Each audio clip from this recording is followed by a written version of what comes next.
आज की इस अनविस्तृत चर्चा में हम एक ऐसे विषय पर बात करने वाले हैं जो हम सबके सीने में लगातार धड़क रहा है। बिल्कुल। मतलब ये कोई साधारण विषय नहीं है। हम बात कर रहे हैं मानव शरीर के सबसे अथक अंग की, एक ऐसा इंजन जो जन्म से पहले ही चालू हो जाता है और बिना एक पल रुके जीवन भर काम करता है, मानव हृदय। सही कहा। तो आज की इस चर्चा का उद्देश्य सिर्फ जीव विज्ञान की किसी किताब में छपे हुए डायग्राम्स को ऊपर ऊपर से पढ़ना नहीं है। बिल्कुल नहीं। आज का हमारा मुख्य लक्ष्य इस बात को बहुत गहराई से समझना है कि शरीर के अंदर मौजूद ये अद्भुत पंप वास्तव में काम कैसे करता है। इसकी संरचना, इसका विज्ञान और इसकी पूरी इंजीनियरिंग को डिकोड करना ही आज का हमारा मिशन है। और सबसे अच्छी बात यह है कि आज की हमारी ये चर्चा बेहद प्रामाणिक NCERT नोट्स पर आधारित है। हाँ, जो कि बहुत ही विस्तृत हैं। बिल्कुल। इन नोट्स में एनाटॉमी की बुनियादी बातों से लेकर ECG मशीन के ग्राफ को समझने और कृत्रिम हृदय के प्रत्यारोपण तक हर एक चीज को शामिल किया गया है, जो कि हर उस इंसान के लिए रोमांचक है जो ये जानने को उत्सुक रहता है कि हमारे शरीर की मशीनरी कितनी जटिल है। तो चलिए इसे खोलकर देखते हैं। हाँ, सबसे पहले हृदय की उत्पत्ति और इसके स्थान से शुरुआत करते हैं। स्रोत सामग्री में बताया गया है कि मानव हृदय की उत्पत्ति मीजोडर्मल होती है। मीजोडर्मल। अब ये शब्द सुनने में थोड़ा तकनीकी लग सकता है, लेकिन अगर इसे सरल भाषा में समझा जाए तो भ्रूण के विकास के समय शरीर में 3 परतें बनती हैं। हाँ, और उनमें से बीच वाली परत को मीजोडर्म कहते हैं और इसी से हमारी मांसपेशियां, हड्डियां और हमारा हृदय बनता है। और उत्पत्ति के बाद अगर इसके स्थान की बात की जाए तो यहाँ एक बहुत ही दिलचस्प तथ्य सामने आता है। बिल्कुल।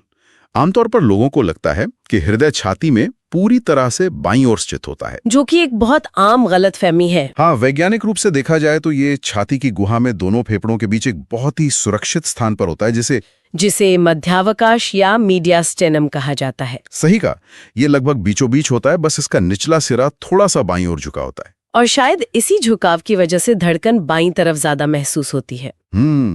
और लोगों को लगता है कि पूरा का पूरा हृदय ही बाईं तरफ है। बिल्कुल। और अगर आकार की बात करें तो ये कोई बहुत विशाल मशीन नहीं है। हाँ, इसका आकार हमारी एक बंद मुट्ठी या शंक्वाकार होता है। और वजन सुनकर तो कोई भी हैरान रह जाए। सच में, पुरुषों में इसका वजन केवल 300 ग्राम और महिलाओं में लगभग 250 ग्राम होता है। सोचिए, एक बड़े आकार के सेब के बराबर वजन वाला ये अंग पूरे शरीर का भार उठा रहा है। और इतने छोटे और नाजुक अंग को जब इतना बड़ा काम करना है तो उसे सुरक्षा भी उसी स्तर की चाहिए। बिल्कुल। पेरिकार्डियम कहते हैं। पेरिकार्डियम मतलब ये दोहरी झिल्ली वाला सुरक्षा कवच है। हाँ। तो मैं ये सोच रही थी कि क्या ये झिल्ली सीधे हृदय से चिपकी होती है या इसके बीच में कुछ और भी होता है? नहीं, ये चिपकी नहीं होती। इन दोनों झिल्लियों के बीच एक बहुत ही खास तरल पदार्थ भरा होता है जिसे पेरिकार्डियल द्रव कहते हैं। अच्छा। इसे एक शॉक एब्जॉर्बर की तरह समझा जा सकता है, जैसे किसी महंगे इलेक्ट्रॉनिक सामान को पानी भरे बुलबुले वाले कवर में रखा जाए। हाँ, ताकि वो टूटे ना। बिल्कुल। जब कोई इंसान दौड़ता है, कूदता है या छाती पर कोई बाहरी झटका लगता है तो ये तरल पदार्थ उस घर्षण और आघात को सोख लेता है, जिससे हृदय बिना किसी रुकावट के सुचारू रूप से धड़कता रहता है। सही कहा। ये तो बिल्कुल किसी आधुनिक मशीन के सस्पेंशन सिस्टम जैसा हो गया। बिल्कुल वैसा ही है। अब अगर इस मशीन के अंदर झांककर इसकी आंतरिक वास्तुकला को देखा जाए तो कहानी और भी दिलचस्प हो जाती है। मानव हृदय मुख्य रूप से 4 कक्षों यानी चैम्बर्स में बटा होता है। हाँ, ऊपर के 2 कक्षों को अलिंद कहते हैं। और इनकी दीवारें पतली होती हैं क्योंकि इनका मुख्य काम सिर्फ शरीर से आने वाले रक्त को ग्रहण करना है। और नीचे के 2 कक्षों को निलय कहा जाता है, जिनकी दीवारें काफी मोटी होती हैं, क्योंकि असली पंपिंग का काम इन्हीं को करना होता है। बिल्कुल। इस 4 कक्षीय प्रणाली को अगर विकासवाद के नजरिए से देखा जाए तो ये प्रकृति का एक बहुत बड़ा अपग्रेड है। हाँ, स्रोत सामग्री में एक बहुत ही रोचक तुलना दी गई है। मछलियों के हृदय में केवल 2 कक्ष होते हैं और मेंढक जैसे उभयचरों में 3 कक्ष होते हैं। और मानव शरीर में ये 4 कक्षों वाली प्रणाली हमें अत्यधिक ऊर्जा और कार्यक्षमता प्रदान करती है। विकास का ये सफर सच में हैरान करने वाला है। लेकिन इन 4 कक्षों में से अगर सबसे मजबूत हिस्से की बात की जाए तो वो कौन सा है? बायां निलय इन सब में सबसे ज्यादा मोटा और मजबूत होता है। ऐसा क्यों? अगर हम इसे बड़ी तस्वीर से जोड़कर देखें तो इसके पीछे एक बहुत ही स्पष्ट वैज्ञानिक कारण है। दाएं निलय को रक्त केवल फेफड़ों तक भेजना होता है, जो हृदय के बिल्कुल बगल में ही स्थित है। अच्छा, तो इसके लिए बहुत ज्यादा दबाव की जरूरत नहीं होती। बिल्कुल। जबकि बाएं निलय को वो शुद्ध रक्त सिर की चोटी से लेकर पैर के अंगूठे तक, शरीर के हर एक कोने तक भारी दबाव के साथ भेजना होता है। वो भी गुरुत्वाकर्षण के खिलाफ। हाँ। इसीलिए बाईं निलय की दीवारों का सबसे अधिक मजबूत होना स्वाभाविक है। इसके अलावा एक और महत्वपूर्ण संरचना होती है सेप्टम। सेप्टम? हाँ, ये एक विभाजक दीवार है जो हृदय के दाएं और बाएं हिस्से को एक दूसरे से बिल्कुल अलग रखती है, ताकि दायां हिस्सा हमेशा अशुद्ध रक्त को संभाले और बायां हिस्सा शुद्ध रक्त को। बिल्कुल।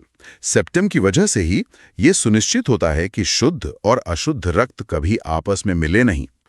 मतलब ये एक घर के साफ पानी और इस्तेमाल किए हुए पानी के पाइप्स को अलग रखने जैसी व्यवस्था है। बहुत सही तुलना है। अब चूंकि पाइप्स की बात आई गई है, तो इस प्लम्बिंग सिस्टम को भी समझ लेते हैं। हाँ। शरीर में रक्त ले जाने वाली वाहिकाओं का सामान्य नियम ये है कि शिराएं या वेन्स हमेशा अशुद्ध रक्त को हृदय तक लाती हैं, और धमनियां यानी आर्टरीज हमेशा शुद्ध रक्त को हृदय से पूरे शरीर तक ले जाती हैं। ये सामान्य नियम तो है, लेकिन जीव विज्ञान हमेशा कुछ रोचक अपवाद लेकर आता है। हाँ, वो तो है। फुफ्फुसीय या पल्मोनरी वाहिकाओं के मामले में ये नियम बिल्कुल उल्टा काम करता है। अच्छा, वो कैसे? फुफ्फुसीय शिरा शरीर की इकलौती ऐसी शिरा है जो फेफड़ों से हृदय तक शुद्ध रक्त लाती है। ओहो। और इसी तरह फुफ्फुसीय धमनी इकलौती ऐसी धमनी है जो हृदय से फेफड़ों तक अशुद्ध रक्त ले जाती है। ये अपवाद हमेशा याद रखने लायक है। बिल्कुल। इसके अलावा शरीर के सबसे बड़े पाइप्स की बात करें तो सबसे बड़ी धमनी महाधमनी या एओर्टा है, जो बाएं हिस्से से शुद्ध रक्त लेकर निकलती है। और महाशिरा सबसे बड़ी शिरा है जो पूरे शरीर से अशुद्ध रक्त बटोरकर दाएं अलिंद में डालती है। सही है। लेकिन यहाँ एक सवाल ये उठता है कि जब ये पंप इतनी तेजी से काम कर रहा है तो रक्त उल्टी दिशा में क्यों नहीं बहता? रक्त को उल्टी दिशा में बहने से रोकने के लिए ही प्रकृति ने हृदय के अंदर वन वे दरवाजे लगाए हैं। वन वे दरवाजे, जिन्हें वॉल्व या कपाट कहा जाता है। ये वॉल्व केवल एक ही दिशा में खुलते हैं। दायां अलिंद और दाएं निलय के बीच जो वॉल्व होता है उसे त्रिवलन कपाट या ट्राइकस्पिड वॉल्व कहते हैं। और बाएं हिस्से में? बाएं अलिंद और बाएं निलय के बीच द्विवलन कपाट होता है, जिसे बाइकस्पिड वाल्व या मिट्रल वॉल्व भी कहा जाता है। हाँ, स्रोत सामग्री में इस नाम के पीछे की एक बहुत ही रोचक कहानी बताई गई है। बिल्कुल। इसका नाम मिट्रल इसलिए रखा गया क्योंकि इसका आकार ईसाई धर्म गुरुओं द्वारा पहने जाने वाली खास टोपी माइटर से बहुत मिलता जुलता है। सही कहा। इसके अतिरिक्त जहां से महाधमनी और फुफ्फुसीय धमनी शुरू होती हैं, वहां अर्धचंद्राकार कपाट होते हैं जो आधे चांद जैसे दिखते हैं। हाँ, सेमीलुनार वॉल्व्स। इन वाल्व्स की स्थिति को याद रखने के लिए स्रोत सामग्री में एक बहुत ही शानदार ट्रिक दी गई है। वो कौन सी? ट्रिक है ट्राई टू डू राइट। इसका सीधा सा मतलब है ट्राइकस्पिड ऑन राइट साइड। अरे वाह। यानी ट्राइकस्पिड वाल्व हमेशा हृदय के दाएं हिस्से में होगा। इस छोटी सी ट्रिक से पूरी व्यवस्था याद हो जाती है। ये बहुत ही मददगार तरीका है। अब अगर हम इस पूरे रक्त प्रवाह को समग्र रूप से देखें तो विलियम हार्वे नाम के वैज्ञानिक द्वारा खोजी गई, हाँ, दोहरे परिसंचरण की अवधारणा। बिल्कुल, डबल सर्कुलेशन जी। इसका अर्थ है कि रक्त को शरीर का एक पूरा चक्कर लगाने के लिए हृदय से 2 बार गुजरना पड़ता है। 2 बार का मतलब है कि एक लूप फेफड़ों की तरफ जाता है और दूसरा पूरे शरीर की तरफ, है ना? ठीक ऐसा ही है। पहला लूप पल्मोनरी परिसंचरण है, जिसमें अशुद्ध रक्त हृदय से फेफड़ों में जाता है और वहां से शुद्ध होकर वापस हृदय में आता है। और दूसरा लूप सिस्टेमिक परिसंचरण है, जहां वो शुद्ध रक्त हृदय से शरीर के सभी अंगों तक जाता है और फिर अशुद्ध होकर वापस हृदय में लौटता है। और इसी निरंतर प्रक्रिया के दौरान वे ध्वनियां उत्पन्न होती हैं जिन्हें हम दिल की धड़कन कहते हैं। लब डब की आवाज। हाँ, जब डॉक्टर स्टेथोस्कोप का उपयोग करते हैं तो वो असल में मांसपेशियों के सिकुड़ने की नहीं, बल्कि इन्हीं वॉल्व्स के बंद होने की आवाज सुन रहे होते हैं। अच्छा। पहली ध्वनि है लब, जो एक भारी और लंबी आवाज है।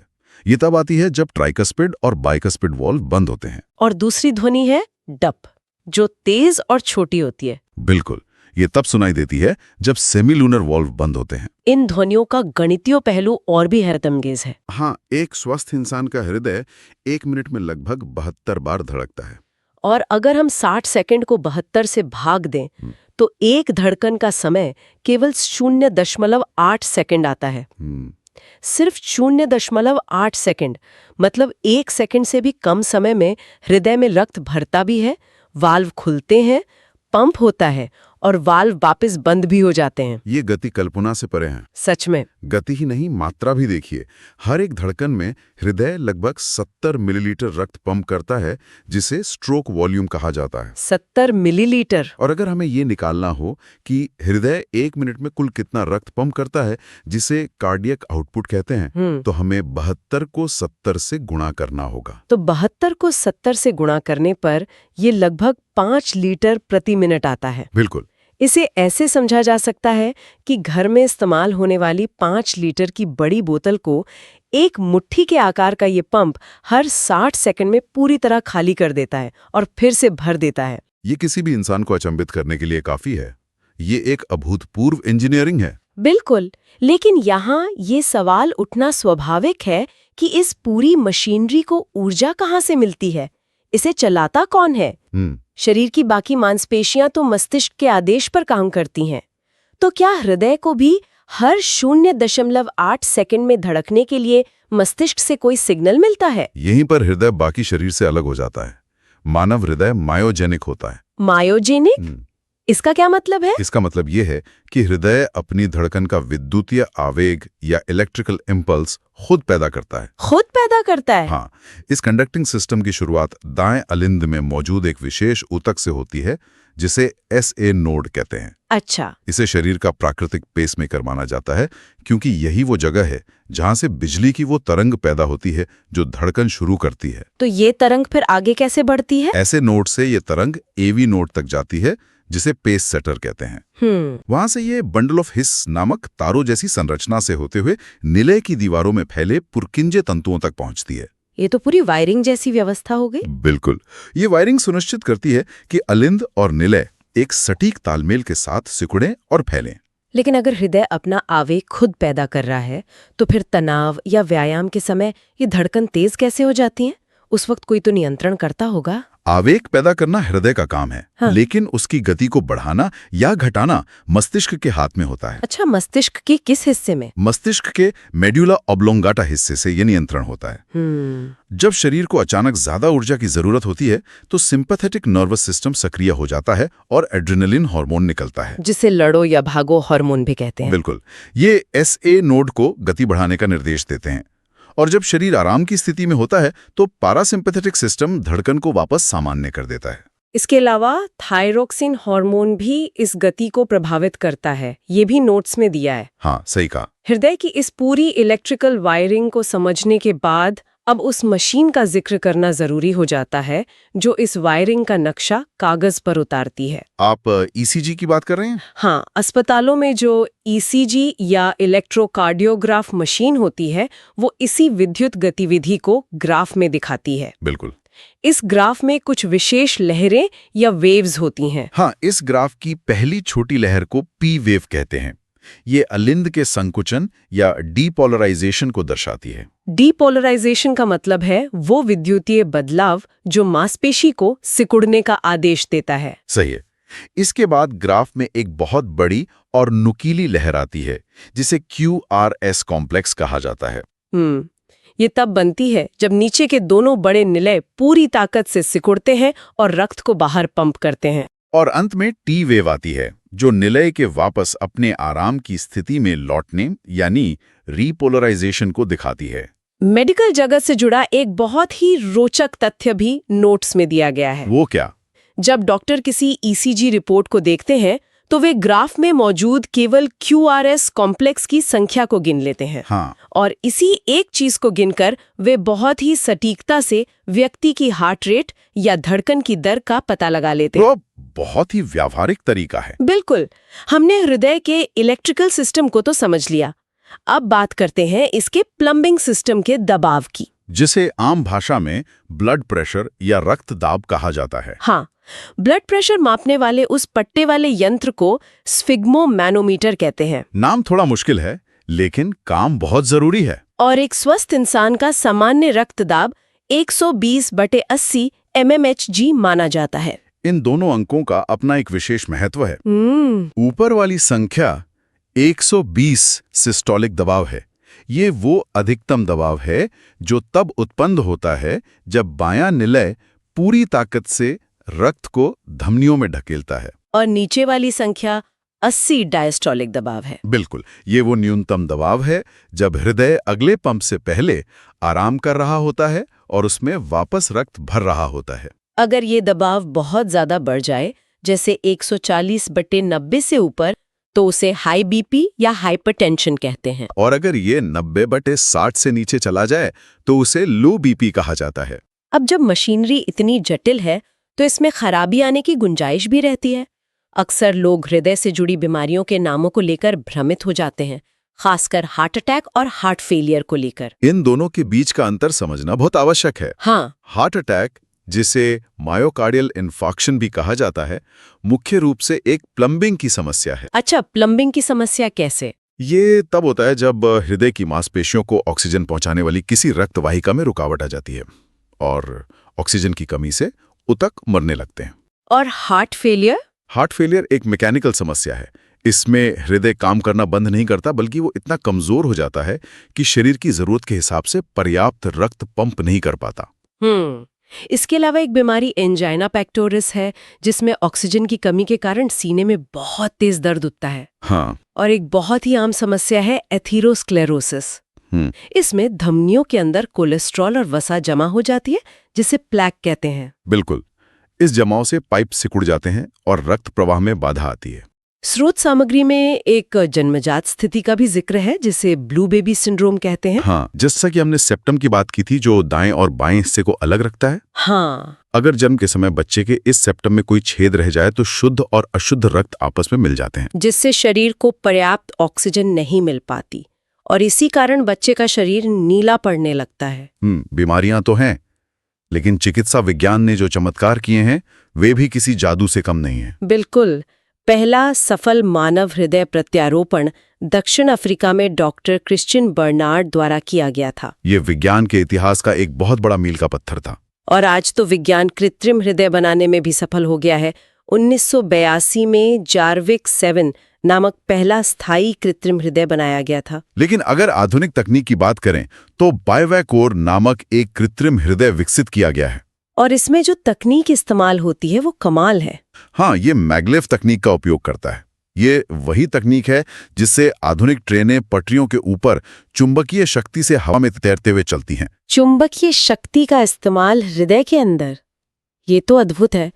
चुंबक के कारण पुर्जे आपस में टकराते नहीं होंगे, जिससे मशीन घिसे भी नहीं और लंबे समय तक चलेगी। सटीक विश्लेषण। वर्तमान में इन कृत्रिम हृदयों का उपयोग मुख्य रूप से ब्रिज टू ट्रांसप्लांट के रूप में किया जाता है। मतलब जब तक किसी मरीज को असली हृदय नहीं मिल जाता, बिल्कुल, तब तक उसकी जान बचाने के लिए एक कृत्रिम पंप लगा दिया जाता है। ये मानव विज्ञान का एक बेहतरीन उदाहरण है। अगर आज की इस पूरी चर्चा को संक्षेप में समेटा जाए तो हमने देखा कि कार्डियोलॉजी के इस अध्ययन में पेरिकार्डियम का सुरक्षा कवच कितना अहम है। हृदय का अपना पेसमेकर SA नोड कैसे काम करता है, वॉल्व्स के बंद होने से लब डब की ध्वनियां कैसे पैदा होती हैं, और 120/80 का ब्लड प्रेशर क्या मायने रखता है। सबसे बड़ी धमनी, महाधमनी और शुद्ध अशुद्ध रक्त को अलग रखने का नियम कैसे इस 300 ग्राम की मशीन को अथक बनाता है। इस चर्चा को खत्म करने से पहले मैं स्रोत सामग्री के एक बहुत ही गहरे और सोचने पे मजबूर कर देने वाले बिंदु की ओर ध्यान खींचना चाहूंगा। बिल्कुल। हमने शुरुआत में बात की थी कि मानव हृदय मायोजेनिक होता है। हाँ। इसका मतलब है कि ये अपने धड़कने का विद्युतीय आवेग स्वयं उत्पन्न करता है। इसके लिए मस्तिष्क के सहारे की जरूरत नहीं होती। इस तथ्य का एक बहुत ही विस्मयकारी परिणाम निकलता है। इसका अर्थ ये है कि अगर इस अंग को शरीर से बाहर निकाल लिया जाए, अच्छा, और इसे कृत्रिम रूप से सही मात्रा में ऑक्सीजन और आवश्यक तरल पदार्थ दिए जाते रहें, तो ये शरीर के बाहर एक मेज पर रखा हुआ भी अपने आप धड़कता रहेगा। बाप रे, ये एक ऐसा विचार है जो रोंगटे खड़े कर देता है। बिल्कुल। शरीर से अलग होने के बाद भी अपने अंदर जीवन की उस लय को बनाए रखना, ये दर्शाता है कि हमारे सीने में धड़कने वाला ये इंजन कितना स्वतंत्र और जीवंत है। सही कहा। श्रोताओं के लिए ये तथ्य निश्चित रूप से सोचने का एक नया नजरिया देगा। इसी विचार के साथ हृदय की इस गहरी और विस्तृत चर्चा को यहीं विराम देते हैं। ज्ञान के इस सफर में जुड़ने के लिए धन्यवाद।